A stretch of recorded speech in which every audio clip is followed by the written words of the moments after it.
올레드 디스플레이 테크놀로지. 그래서 여기서 나도 이 자료 만들면서 순간적으로 착각한 게 올레드가 D가 뭐겠습니까? 에? D가 뭐야? 올레드가 무슨 약자예요? 뭐 올게닉은 알지? 그 다음에 라이트, 에미팅, 다이오드, 디스플레이. 나도 순간적으로 속았어. 그래서 정확하게 보면 올레드 디스플레이가 우리가 일반적으로 말하는 그 올레드야. 그죠? 다이오드, 그러니까 옛날에 일본에서 올레드를 뭐 62EL, 올게닉 EL 이름이 막 그 자기 멋대로 불렀어. 그러다가 한 10년 됐나 모르겠다. 10년도 안 됐을 겁니다 아마. 올레드라고 정식 올게닉 라이트 에미팅 다이오드. 그래서 정확한 명칭은 올레드 디스플레이입니다.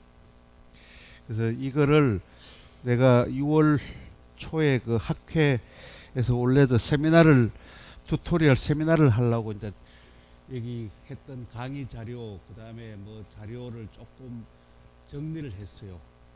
그죠? 여기는 거기서 발표하는 거는 90분 동안 학생들이 돈을 내고 들어오는 거니까 또 엉터리로 학교에서 하는 것보다는 좀 신경을 써야 되지 않습니까? 그래서 이 올레드에 대한 everything, 그리고 펀다멘탈하고 커런트 이슈. 그러니까 학교에서는 또 커런트 이슈 이거 해봐야 그렇고 해서 외부 세미나 자료로서 현재 올레드가 겪고 있는 문제, 이거를 같이 정리를 했습니다. 그래서 대부분이 영어로 되어 있는데 그걸 이해를 하고 AM 올레드의 베이직 프린시플, 그 다음에 올레드 재료, 그 다음에 올레드 공정, 그 다음에 올레드가 현재 겪고 있는 기술적인 챌린지하고 이슈, 특히 올레드 TV를 제조하는데 이슈, 그 다음에 플렉시블 올레드를 제조하는데 되는 이슈들을 이렇게 정리를 했습니다. What is OLED? 미리 이야기를 퀴즈를 했죠. OLED stand for Organic Light Emitting Diode다. 올레드는, 이 다이오드는 visible light, 가시광선을 에밋한다. 어떻게? current injection, 외부 전류를 인젝션 하면 이 올레드는 visible light을 낸다. 그렇죠? 올레드가 전류 구동 디바이스라 그랬죠. 그죠? 전류를 먹고 발광하는 디바이스다. OLED is based on EL 현상, EL phenomena, electroluminescence. electroluminescence가 뭐냐? 일렉트론하고 홀이 결합을 하면 일렉트론 앤드 홀 리콤비네이션을 하게 되면 빛을 발생시킨다.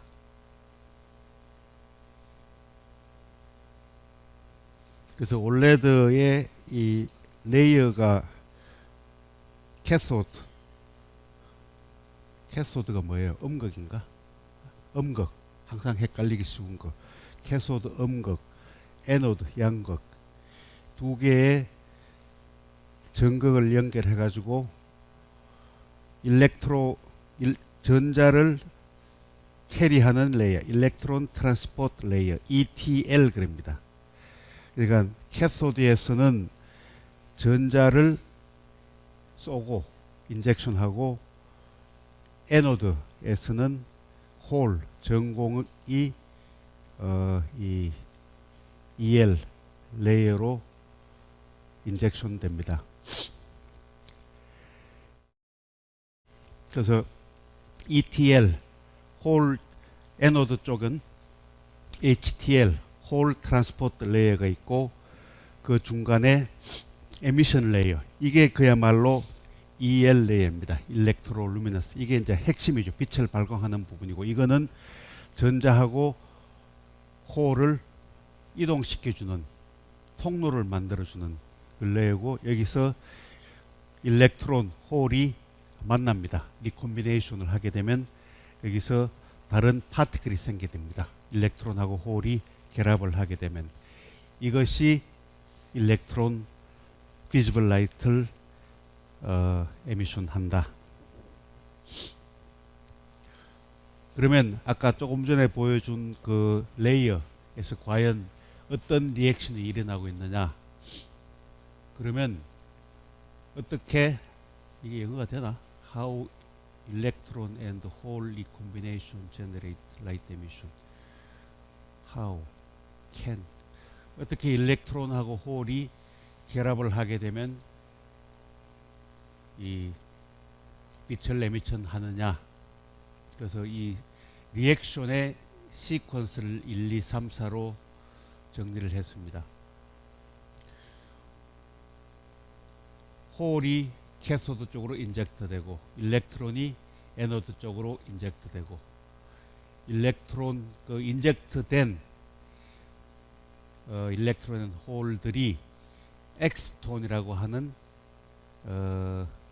이 뭐라 그러나, 이게 파티클을 형성을 한다. 그 다음에 3번 엑스톤 이 파티클들이 안에서 레이어, EL 레이어 안에서 디퓨즈 된다. 디퓨즈 된다는 것은 이 움직인다, 그죠? 이동을 하게 되죠. 여러 가지. 그래서 에너지 트랜지션 happen between host and dopant. 호스트 머티리얼하고 도판트 머티리얼 사이에 에너지 트랜지션이 일어난다. 그리고 엑스톤은 그라운드 스테이트로 떨어지고, 전이가 낮은 그라운드 스테이트, 그러니까 여기서 excited state, ground state 많이 배웠죠. 분자 구조에서 이 전이가 포텐셜이 높은 오비트에 있는 놈이 excited state, 낮은 쪽에 있는 놈이 low state, 에너지 레벨에 있는 놈이 ground state. 엑스톤이 excited state에서 ground state로 떨어지면서 빛과 열을 방출을 한다. 이제 문장으로 만들어 놓고 이제 서론입니다. 빛을 라이트 에미팅 메커니즘은 high energy electron injected from the cathode emit light corresponding to the energy gap. 조금 전에 설명한 이 엑스톤이 excited state에서 ground state로, excited state에서 ground state로 낮은 전위로 떨어지면서 그 전위 차이만큼, 그러니까 전위가 아니고 에너지 갭만큼에 해당하는 RGB 웨이브랭스. 그러니까 이 높이가 큰 놈은 뭐죠? RGB 뭐가 되겠어요? 포텐셜이 높은 놈일수록 H뮤를 하니까 웨이브랭스가 그러나 내가 좀 생각해. 자, 그건 나중에 나올 거고. 캐소드에서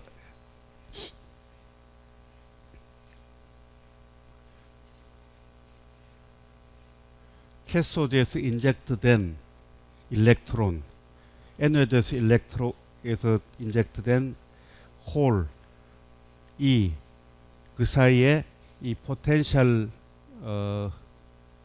레벨을 유지를 한다. 그러면 이 캐소드 여기 일렉트론이 로우 에너지 스테이트로 떨어진다. 떨어지면서 거기에 해당하는 에너지 이 하이어 레벨하고 로우 레벨에서의 에너지 갭에 해당하는 웨이브랭스를 비지블 라이트를 에미트 한다. 일단 에너지 스테이트로 설명하고, 여기서 루모라는 호모, 루모가 뭐냐? 오비트 에너지에서 lowest unoccupied molecular orbit, 호모는 highest occupied molecular weight. 요거는 unoccupied, 전자가 없는, 비어있는 에너지 레벨 중에 가장 낮은 뭐죠? 레벨, 에너지 레벨이고, 요거는 전자가 차 있는 것 중에 가장 높은 에너지 레벨을 이야기합니다. 요 사이에서 이 엑스톤이 점핑을 합니다. 점핑을 하게 되면 또 외부에서 전류, 커런트를 받든지 빛을 받든지 해서 또 올라가야 되죠. 다이빙 떨어진 놈, 그 다음에 떨어진 놈은 빛을 발휘하고 죽고, 그 다음에 나머지 놈이 또 에너지를 받아서 올라가고, 요 사이에서 연속적인 에너지 트랜스퍼가 일어나고 있다. 이게 좀 너무 복잡하게 했는데 깔끔하게 설명을 캐소드 이러니까 또 헷갈리네. 한 에너지 레벨로 이게 EL이 빛을 발광하는 원리다. 다시 우리가 디스크리트 퀀텀 머케닉스에서 에너지 레벨이 컨티뉴어스하게 되어 있는 것이 아니고 디스크리트 에너지 레벨을 가지고 있다. 원자의 궤도. 이 루머 lowest unoccupied molecular orbit, 호모 highest occupied molecular orbit. 그래서 일단은 전자, 이 파란 놈이 그라운드 스테이트에 있겠죠. 그라운드 스테이트에서 이렇게 스핀을 가지고 오실레이션 하고 왔다리 갔다리 하고 있죠. 그러다가 외부 에너지, 즉 빛을 받든지 전류를 공급을 하든지 하면 이 그라운드 스테이트 있던 에너지가 그 에너지를 받아서 익사이트 스테이트로, 즉 루모, 가장 낮은 전자가 비어있는 올비트로 뛰어 올라갑니다. 자발적으로 뛰어 올라갈 수는 없죠. 낮은 에너지에서 높은 에너지로 가려고 하면 외부에서 뭔가 에너지를 전달해 줘야 되는데, 그것이 우리가 보는 전류, 외부에서 캐소드로 통해서 이 인젝트된 전류가 이 전자를 에너지를 받아서 높은 쪽으로 뛰어오르게 한다. 그러면 이 전자가 엑사이트 스테이트에서 아까 조금 전에 하다가 그 다음에 익사이트 스테이트에서 또 그라운드 스테이트로 떨어집니다. 떨어지면서 라이트 에미션을 한다.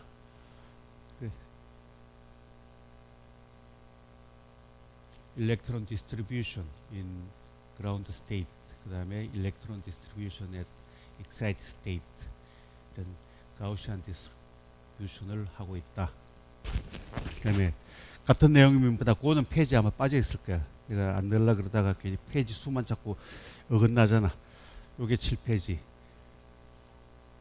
같은 거를 것처럼 보였는데 보니까 조금 쉽게 설명에 대해서 삽입을 했습니다. 호모의 그라운드 스테이트에 있는 이 전자가, 여기서 전자라 그래야 되나 엑스톤이라 그래야 되나, 엑스톤이다. 톤이 익사이트 스테이트로 with current injection. 그래서 요게 EL 재료라고 생각합니다. 노란 박스가 전자를 하나, 이 전자네. 일렉트론을 뺏어서 루모에 있는 일렉트론을 익스트랙팅 해서 익사이트 스테이트로 호모. 아니야. 이게 좀 앞뒤가 안 맞다. 일렉트론을 루모에서 뺏어서 타이밍이 안 맞네. And put an electron into the HOMO. 여기까지 맞네. 일렉트론에 있는 루모를 뺏어서 일렉트론을 홈으로 올린다. 그리고 이 루모에 있는 일렉트론이 떨어지면서 빛을 발광한다.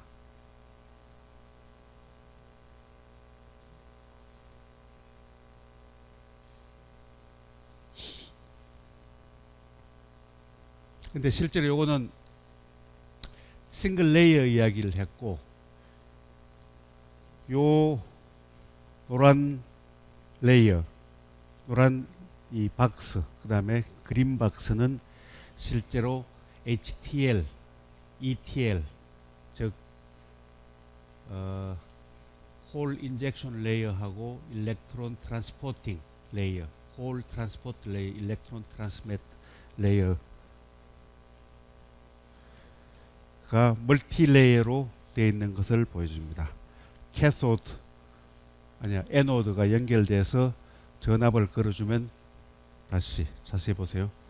걸어주면 홀이 아니 일렉트론이 나와서 캐소드 쪽에서 이 레이어에 인젝트 해준다. 이 일렉트론은 루모 레벨, 즉 익사이트 레벨을 통통 튀다가 그라운드 스테이트, 즉 호모 레이로 떨어지면서 빛을 낸다. 여기 이제 실제적인 이야기입니다. 싱글 레이어가 아닌 멀티 레이어로 해서 전자를 EL, 요 부분이 EL 레이어가 되겠죠. 요거는 일렉트론 ETL, HTL이 되고,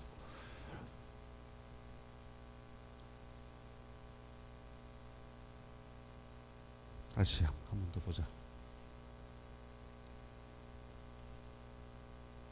전자가 일렉트론으로 캐소드로 간다. 그만큼 홀은 그 해당하는 숫자만큼 ETL에서 옮겨간다.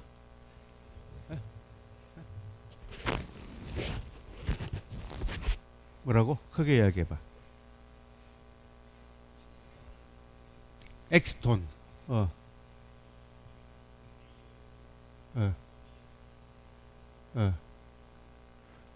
그걸 내가 지금 생각하고 있어. 그걸 어떻게 설명을 해야 되나? 여기서 보면 전자만 설명이 돼 있거든. 한번 조금 지나가면서 한번 보자. 이게 일렉트론하고 홀이 결합하는 것이 이 애니메이션으로 보면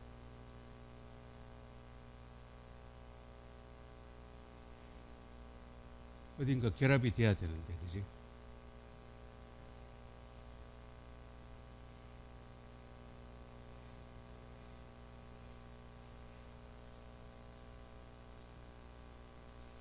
잠깐. 이 애니메이션으로 보면 그 결합해서 엑스톤 포메이션이 설명이 안 돼 있네.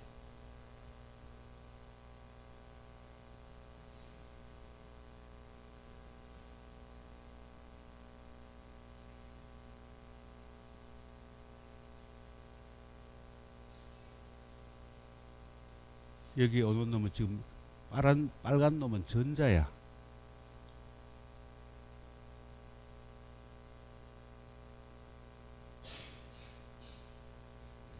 이걸로 보면 요게 뭐 하나가 잘렸나?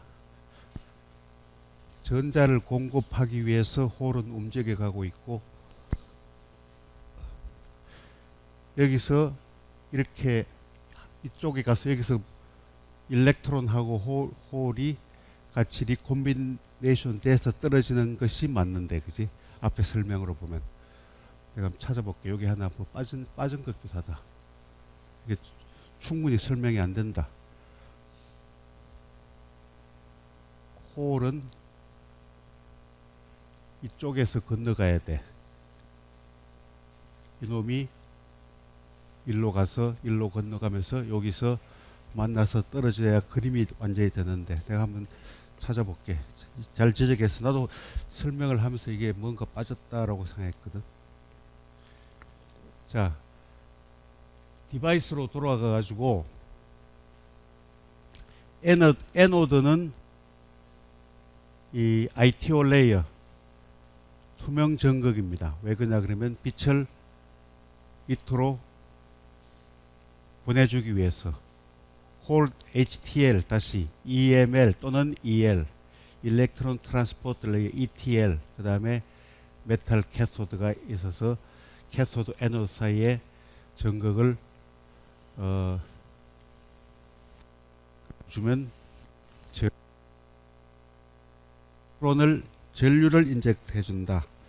일렉트론을 인젝트 해준다. 그래서 이 크로스 섹션을 보게 되면 캐소드는 메탈, 칼슘, 알루미늄, 리튬, 마그네슘, 실버, 에노드는 ITO. 요거가 크로스 섹션으로 보게 되면 전자가 이쪽으로 가고 홀은 이쪽으로 가고.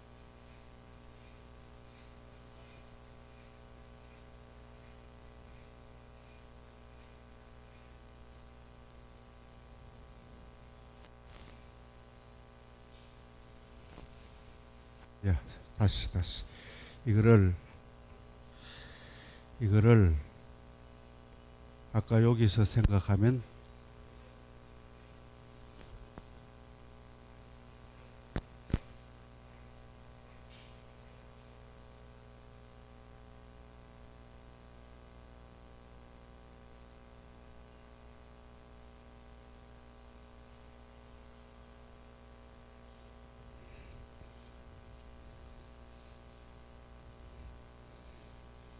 실제로 홀이라는 놈은 전자가 빠진 놈이 홀이잖아. 그지? 그렇게 잘 생각해 봅시다.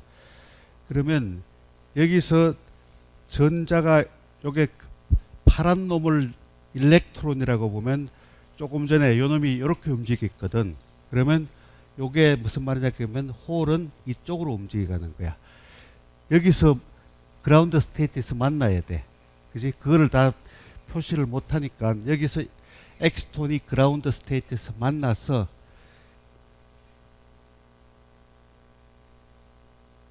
만나서 이 전류 인젝션에 따라서 한번 올라갔다가 떨어져야 된다. 그죠? 이쪽은 전자가 공급되고 이쪽은 홀이 공급되는 거를, 이거는 일렉트론 모델링으로 설명을 했거든. 그지? 이쪽에서 여기서 홀이 이쪽으로 가야지 왜 일로 돌아가느냐. 여기로 뛰는 놈, 일렉트론이 뛰는 놈은 결국은 홀이 이쪽으로 뛰는 거하고 같은 효과다. 그죠? 그렇게 되면 처음에 다시 보자.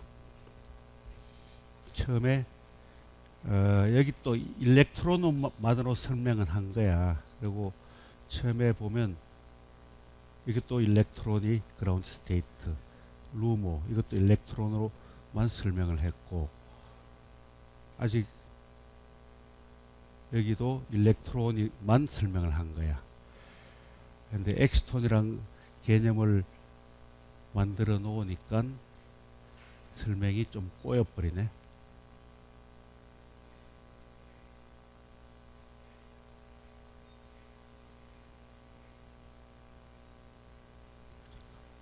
이걸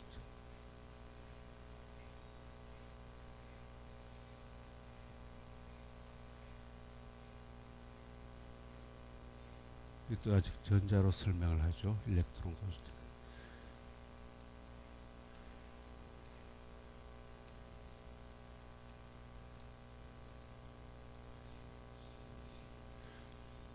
일단은 그렇게 설명을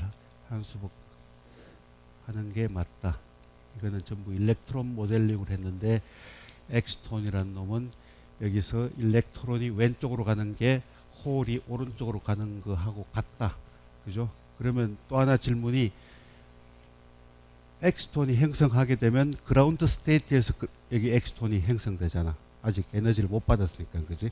그러면 이 외부 포텐셜로 해서 일로 올라갔다가 또 한번 떨어진다. 여기서 일렉트론 만나고 여기서 홀하고 일렉트론이 여기서 만난다. 그죠? 그러면 다시 익사이트 스테이트로 갔다가 떨어진다. 그렇게 유추해서 생각을 해야 됩니다. 그러니까 홀이라는 놈이 실제로 존재하는 물체가 아니고 전자가 나가면서 빠진 놈으로 이해를 해야 되거든. 그죠?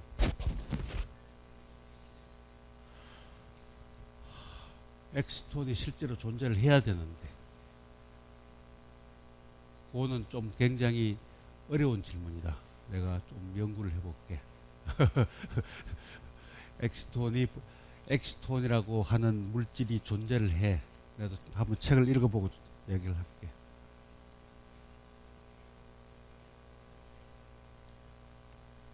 그 저기 청담 출판사에 그 나도 좀 거기도 설명이 나와 있어요. 그걸 나도 같이 한번 읽어볼게.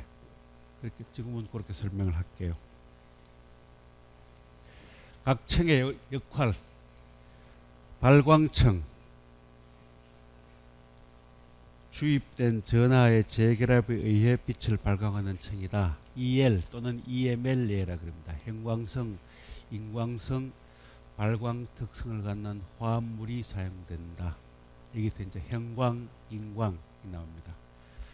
올레드의 핵심이 되는 층이다. 다른 층이 무기물, 여기는 전부 유기물입니다.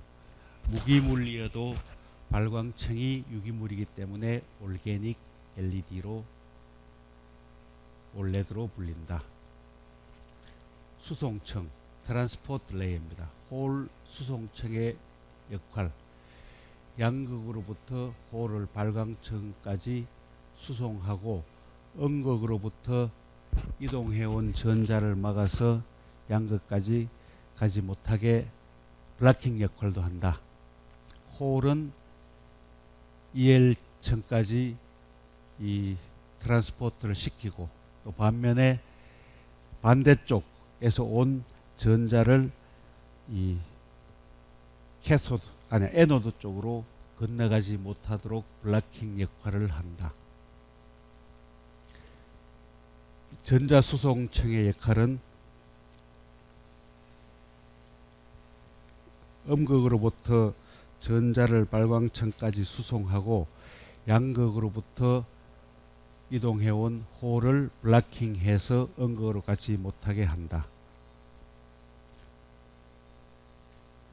그래서 여기서 보면 일렉트론하고 홀이 적절하게 1대1로 만나서 엑스톤을 형성을 하게 되면 그게 효율이 제일 좋은 놈이다.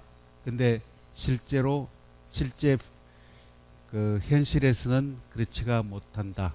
홀하고 일렉트론이 언밸런스가 생기고 그것이 다시 EL의 효율을 낮추고 디그레데이션을 한다. 그거를 유추해서 생각할 수가 있습니다. 주입층, 이 전극의 워크 펑션과 수송층의 호모 및 루모 레벨을 맞추어주는 역할을 한다.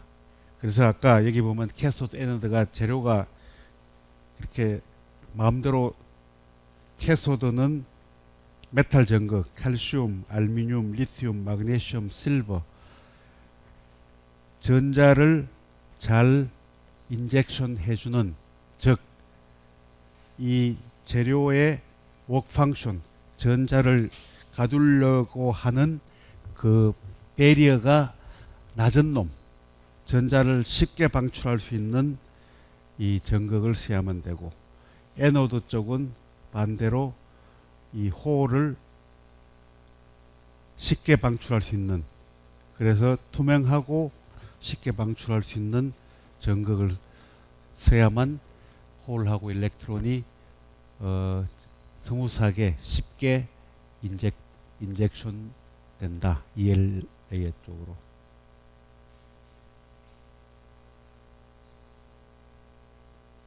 근데 이제 여기로 보면 분명히 엑스톤이라고 하는 실제로 존재하는 이 가상 물질이 아니고 실제로 존재하는 파티클이 존재를 하거든. 근데 일로 가다 보면 아니야, 여기 조금 전에 아까 이야기하듯이 전부 일렉트론만 가지고 설명을 하니까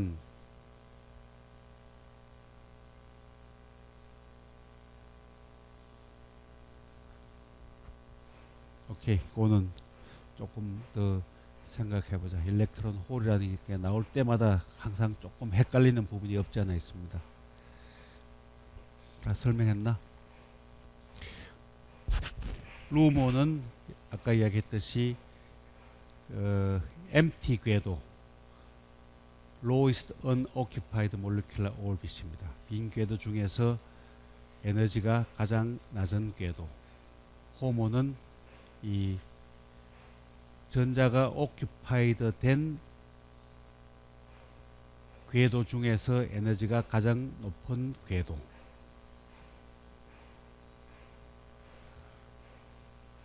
이거는 왜 멀티레이어가 필요하냐?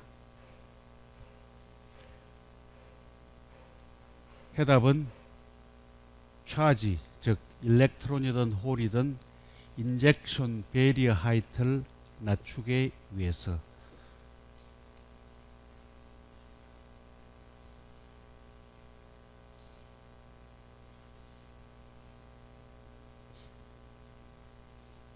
싱글 레이어일 때는 요게 에노드의 포텐셜, 요게 캐소드의 포텐셜입니다. 전자가 들어가고 홀이 들어가고.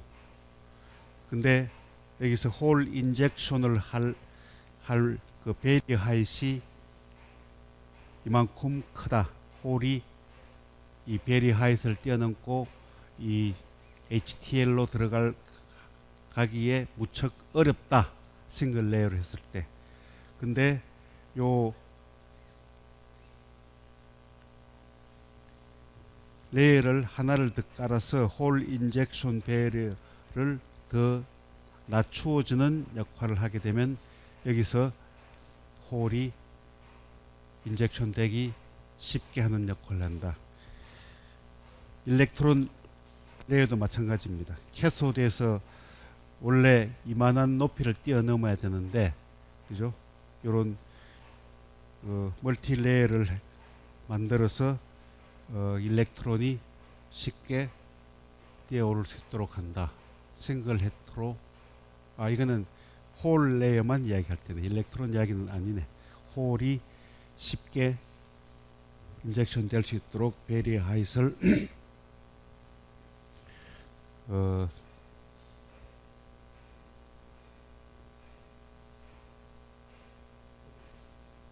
레이어를 하기 위해서 멀티 레이어가 필요로 하다. 근데 실제로 이제 EL 레이어에서는 보통 7층, 그러니까 HTL 2층, 3층, 그 다음에 EL층 하나, ETL 레이어 3층, 그러면 보통 7층이 되죠. 7 내지 9층, 10층까지도 이 멀티플 레이어로 실제로 쓰고 있다.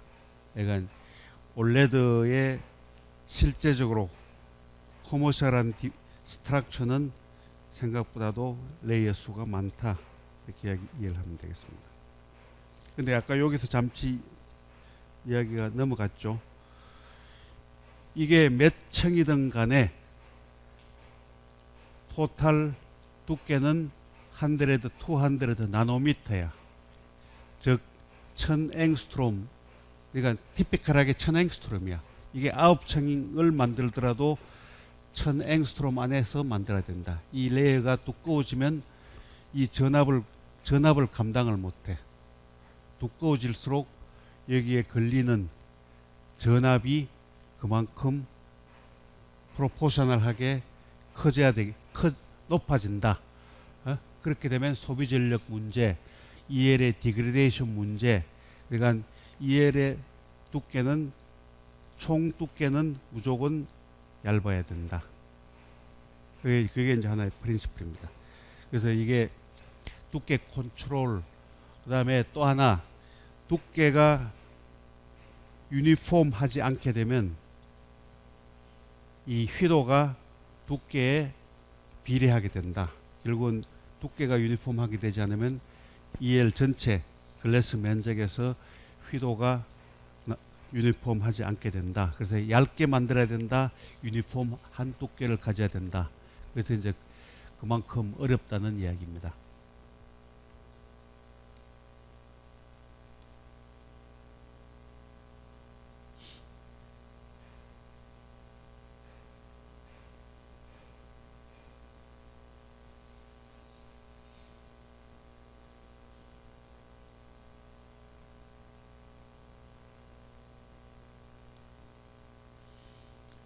자, 그 다음에 싱글렛, 트리플렛 state by external excitation.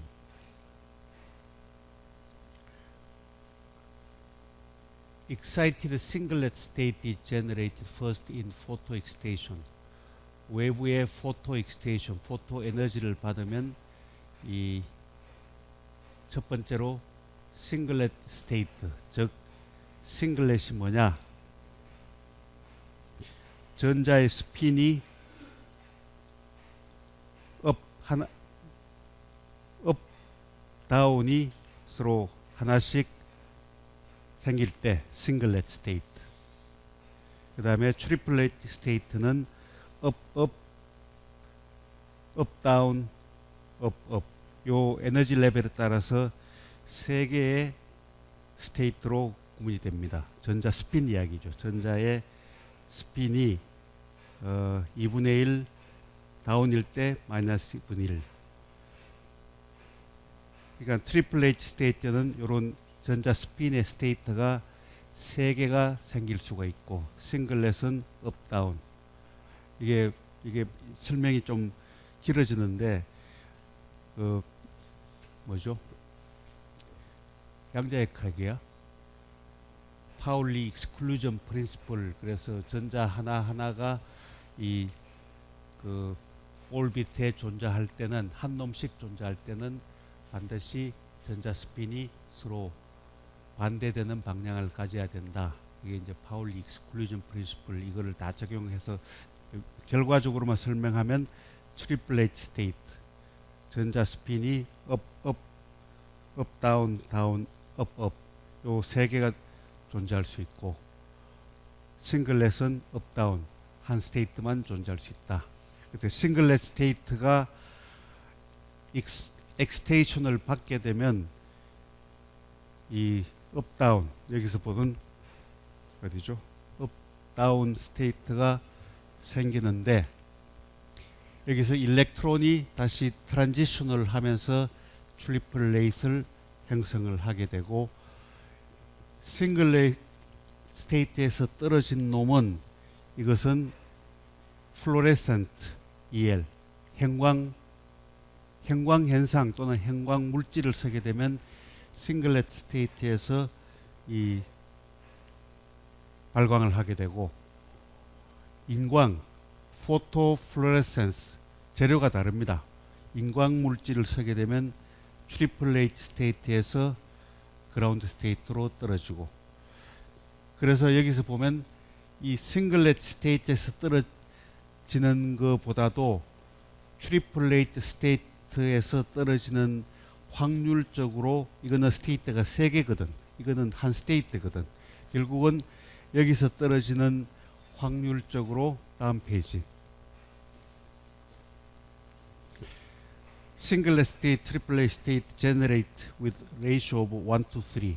확률적으로 1대 3의 확률을 가진다. 싱글 스테이트하고 트리플렛 스테이트. 플로레센트, 즉 형광에서는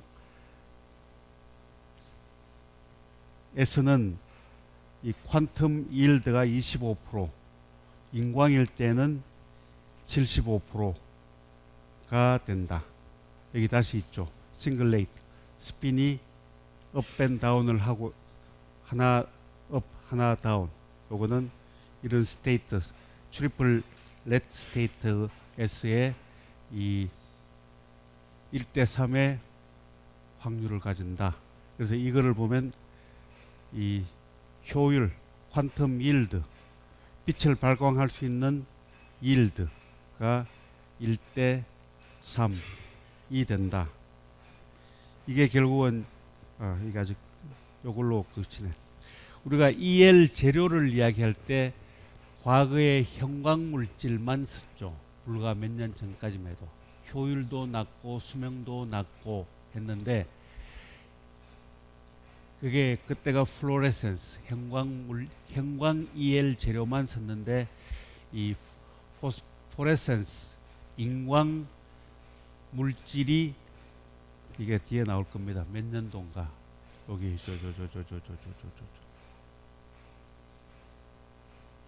여기 1998년 한 15년 전 됐네.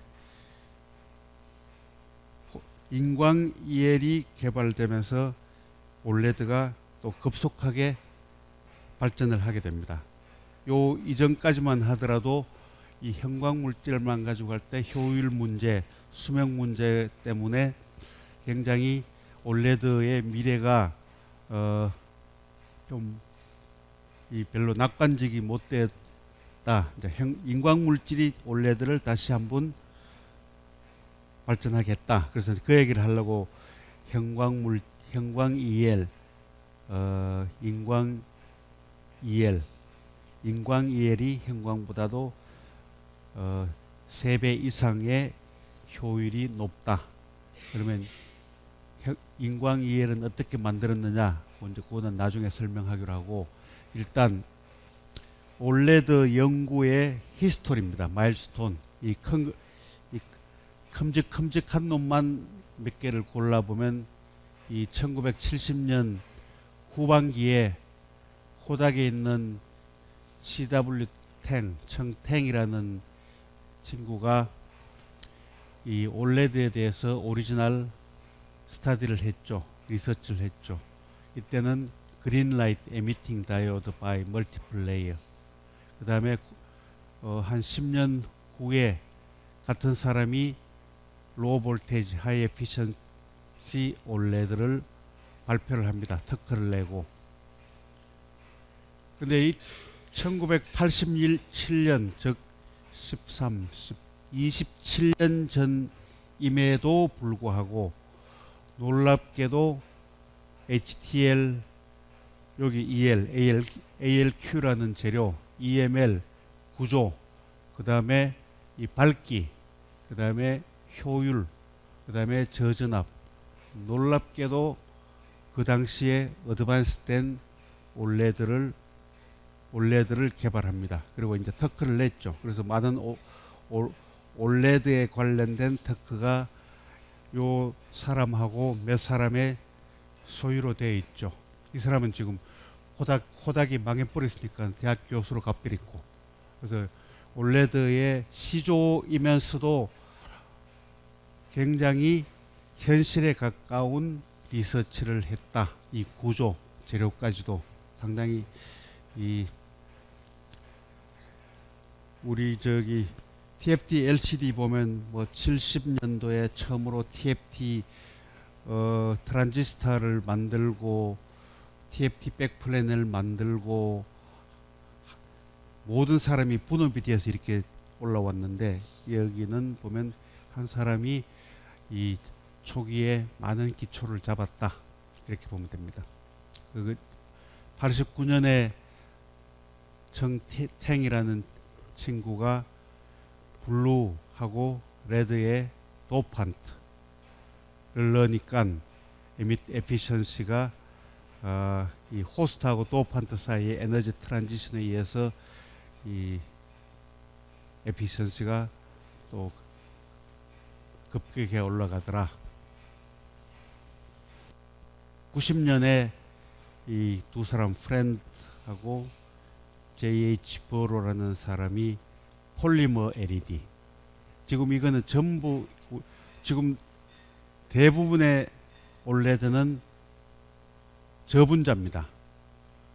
로우 몰레큘러 웨이트 EL을 이야기하고 했었는데, 여기서는 90년에 이 폴리머 고분자 올레드를 또 개발을 하고 발표를 합니다. 필레드 고분자라는 것은 이 PPV라고 하는 콘덕티브 폴리머를 베이스로 한 폴리머 이해를 발견을 하는 거죠. 그러다가 98년에 코스퍼런스 효율이 좋은 EL 이게 아마 프린스턴 대학이었나? UDC인가?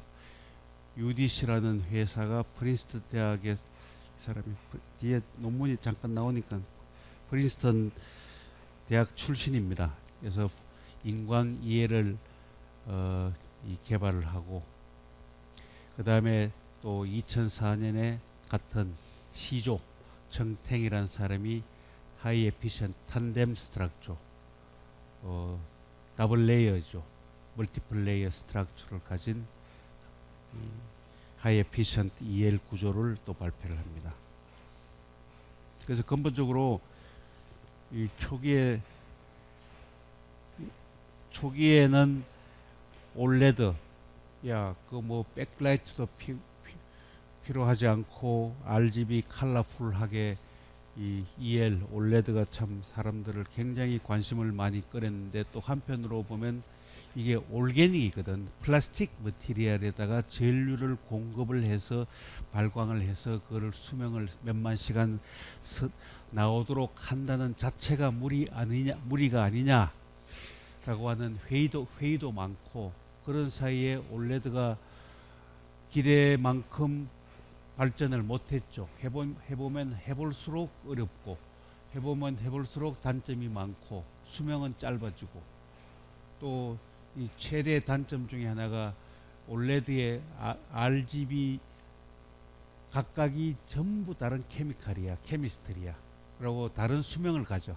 완전히 다른 스트럭처고 다른 분자고 다른 이 물질 자체가 달라요. RGB가. 그러다 보니까 RGB가 수명이 각각 죽어버리면 이거는 디스플레이가 안 되잖아. 그런 문제. 그 다음에 실제로 이거 조금만 하면 될 것이다라고 했던 올레드가 70년에 이 프린시펄을 하고 개발해낸 올레드가 2000년이 가더라도 제대로 제품 하나 제대로 변변치 않게 나오지 않았죠. 그래서 많은 고난을 얻었고 최근에 와서 또 이제 좀 각광을 받고 있다.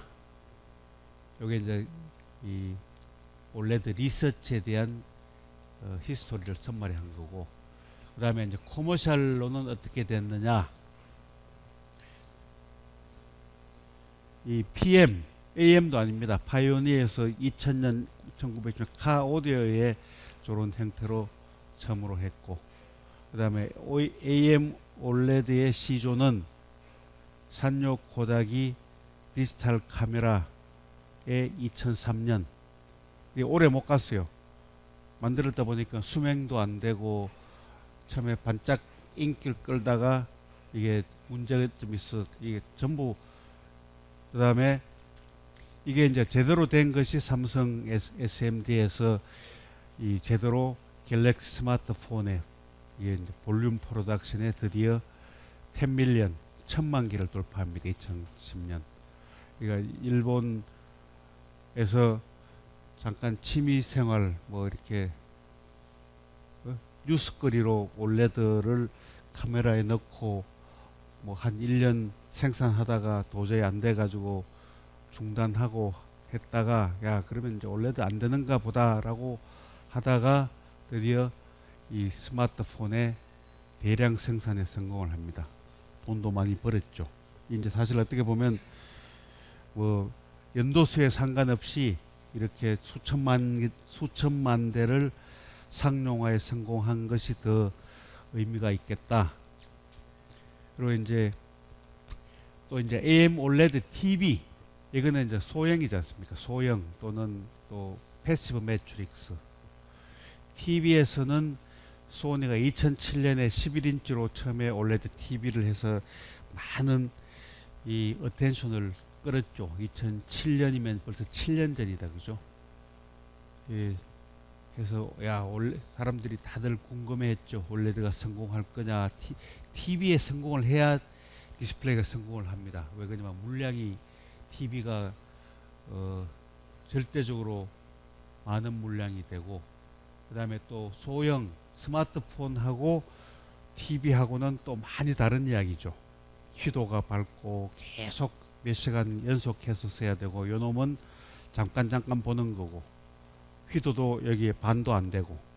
그래서 드디어 AMOLED TV가 LG 삼성이 2013년에 LG가 먼저 했죠. 퍼스트 OLED TV를 이 상용화에 성공을 했죠.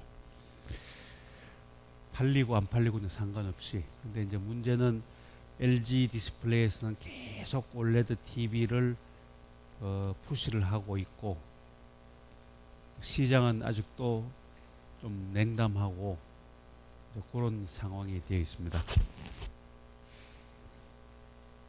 자, intrinsic characteristic of OLED. 아까 퀀텀 에피션시 이야기를 언뜻 했죠. luminance efficiency, light emitting efficiency, 즉 이 캐리어 인젝션을 하고 트랜스포트를 하고 리콤비네이션이 일어나고 싱글렛 엑스톤을 형성하고 트리플 엑스톤을 형성하고 이 포톤, 즉 빛을 내고 히트도 제너레이션하고, 그 다음에 이걸로 끝난 것이 아니고 이 나온 빛은 다시 이 글래스를 통해서 이 리플렉션, 디프렉션, 또 뭐 여러 가지 빛의 현상을 거치면서 나왔다. 그래서 이게 이제 옵티컬 커플링이 일어나죠. 여기서 이 초록색 EL에서 발생한 빛이 전부 100% 사람 밖으로 디스플레이로 나오는 것이 아니고 글래스를 통하고 에어를 통하면서 이 리플렉션, 반사, 굴절, 전반사 등등을 이루면서 또 효율을 까먹습니다. 그래서 전체적으로 루미넌스 에피션시는 이 커렌트 덴시티, 그러니까 이 인텐시티, 빛의 밝기 나누기 커렌트 덴시티, 그러니까 즉 전류 밀도, 단위 전류 밀도당 이 휘도 인텐시티를 그 비율을 이야기하는 것이고, 단위는 캔델라 퍼 앰프. 파워 에피션시는 이 유닛 파워를에 대한 이 빛 레이쇼, 루멘 퍼 와트, 몇 와트를 주어서 몇 루멘이 나왔다. 루미넌스 에미션은 몇 커렌트를 넣어서 몇 캔델레가 나왔다. 이거는 커렌트 아니고 이거는 파워 단위입니다. 인터널 퀀텀 에피션시라는 것은 이 ratio of photon to electron injected, 그러니까 일렉트론 양에 따른 포톤의 양을 인터널 퀀텀 에피션시, 그야말로 순수, 딴 거 다 치우고 포톤 투 일렉트론 레이쇼를 측정합니다. 여기서 이 맥시멈 플로레센트, 즉 형광 EL에서는 맥시멈 25% 퀀텀 에피션시, 즉 일렉트론을 포톤으로 바꾸는 에피션시가 25%고, 인광 EL에서는 맥시멈 에피션시가 100%까지도 가능하다. 그러니까 형광, 인광의 효율이 거의 4배까지 차이가 납니다. 이거는 이제 인터널 퀀텀 에피션시고, 익스터널 퀀텀 에피션시라는 놈은 인터널 퀀텀 에피션시 곱하기 아웃풋 에피션시다. 여기다가 아웃풋, 즉 옵티컬 커플링을 거치고 나온 최종 이 효율이다. 그래서 여기서 25%, 100%가 5%, 25% 사이에서 외부 퀀텀 에피션시가 된다.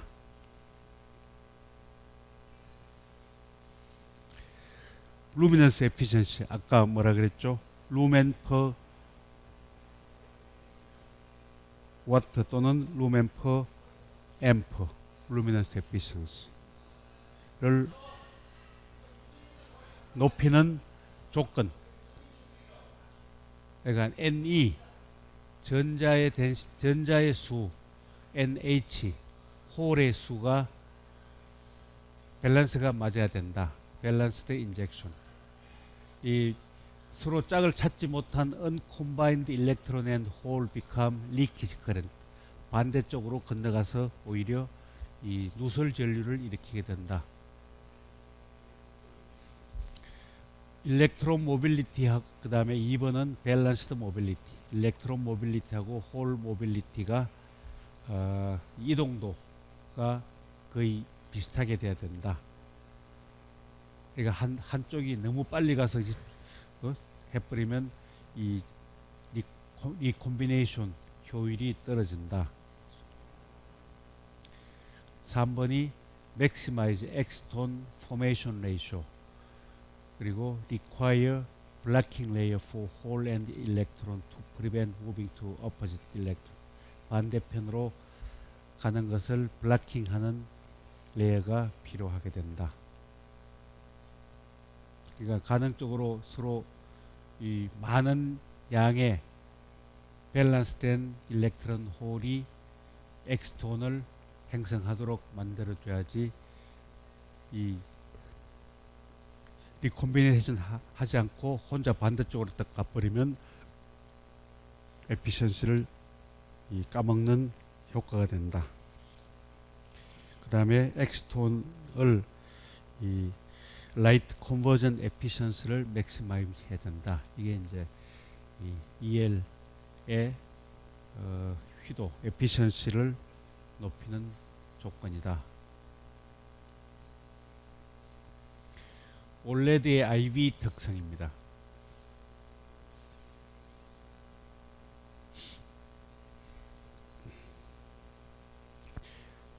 X축은 드라이브 볼테이지고 Y축은 커렌트 덴시티죠.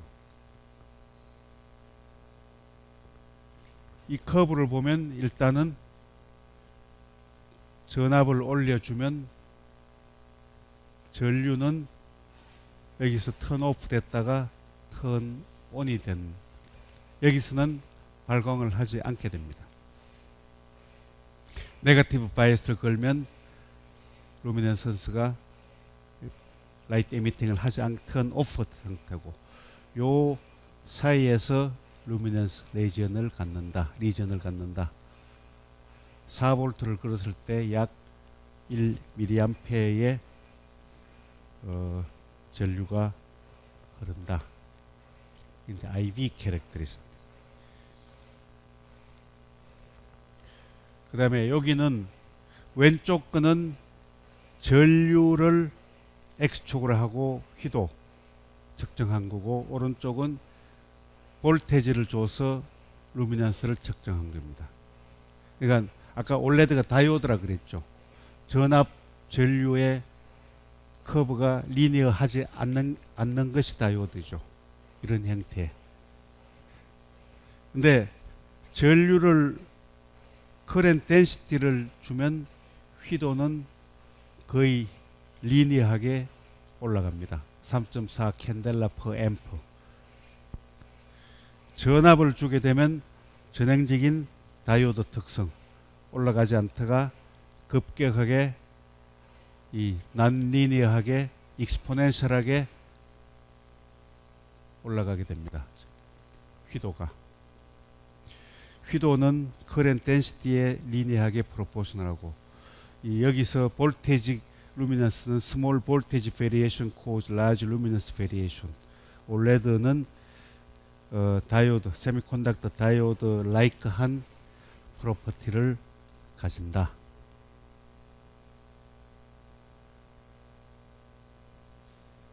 그 다음에 또 하나 중요한 거는 라이프타임 하고 루미넌스 휘도하고 이 수명을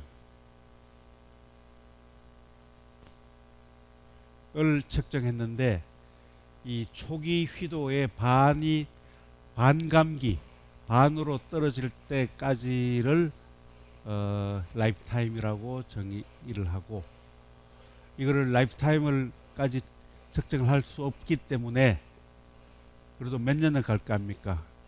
우리가 하는 거는 가속 테스팅, 액셀레이트 테스팅을 고휘도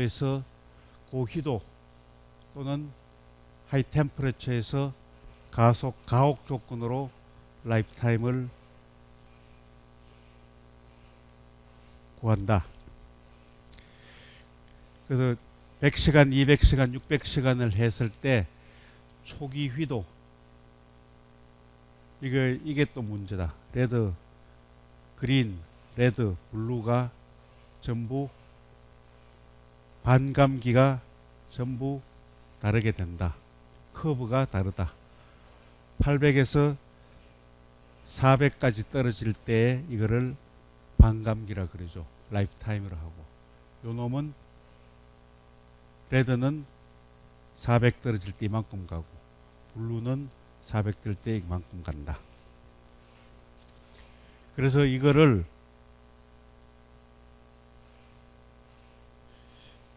휘도하고 라이프타임 요 커브를 측정을 해가지고 플라팅을 했더니, 그죠? 이게 100이고 1000이니까 이게 로그 스케일이다, 그죠? 로그 스케일을 했더니 이런 타우 라이프타임은 루미넌스 L0 초기 루미넌스 마이너스 1.8성 마이너스 1.8 파워의 이 관계를 이 그래프에서 얻을 수가 있다. 이 슬롭이 1.8이 되는 거죠. 그래서 이거를 1.8 파워로 초기 휘도가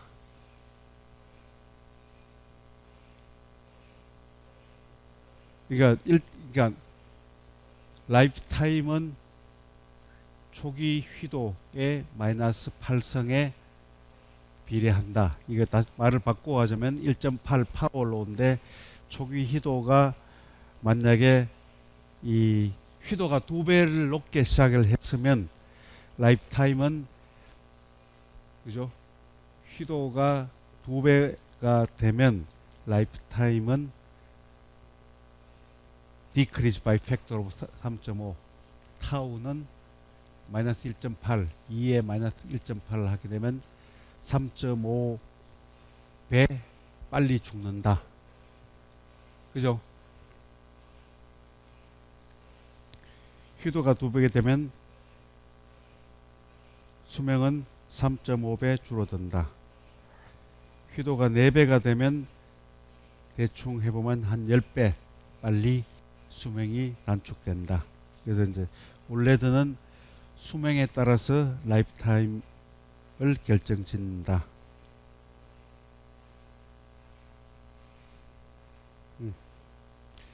그래서 여기서 올레드하고 LCD하고 근본적으로 뭐가 다른가? 우리가 TFT LCD는 배웠죠. 스위칭, 게이트에서 스위칭 볼테이지를 가하고 이 액정 캡을 형성하고 스토리지 캡을 형성하고, TFT LCD는 하나의 TFT만 가지고 스위칭 TFT만 가지고 LCD를 구동하죠. 근데 TFT LCD는 전압으로 볼테이지 드리븐 디바이스다. 볼테이지를 주면 액정이 트위스트를 하고 이 액정의 굴절을 이용한 바이 디프렌저스를 이용한 이 빛의 트랜스미션을 컨트롤해서 디스플레이를 만드는 거고, 올레드는 요까지는 같죠. 요거는 스위칭 TFT야. 같은데 근본적으로 다른 것이 올레드라고 하는 올레드 다이오드의 이 직류 전류를 흘려주는 빅 TFT가 필요하다. 그죠? 그러니까 베이직하게 TFT가 최소한 2개는 있어야 된다. 왜? 이 올레드의 다이오드는 전류로 구동하는 놈이기 때문에 전류를 피드해주는 빅 TFT가, 즉 드라이빙 TFT가 한 놈 더 필요하게 된다. 따라서 AMOLED는 커렌트 드리븐 전류 구동이다. 전류를 주면 비지블 라이트를 그 파장대별로 RGB를 에미트하고, LCD는 그 RGB는 칼라 필터를 붙여서 행성을 한다. LCD는 볼테이지 구동이고 OLED는 커렌트 구동이다. 그래서 이제 요거는 다음 주 드라이빙 AMOLED. 이제 요거 이제 베이직 프린시플이니까 다음 시간에는 현실 이야기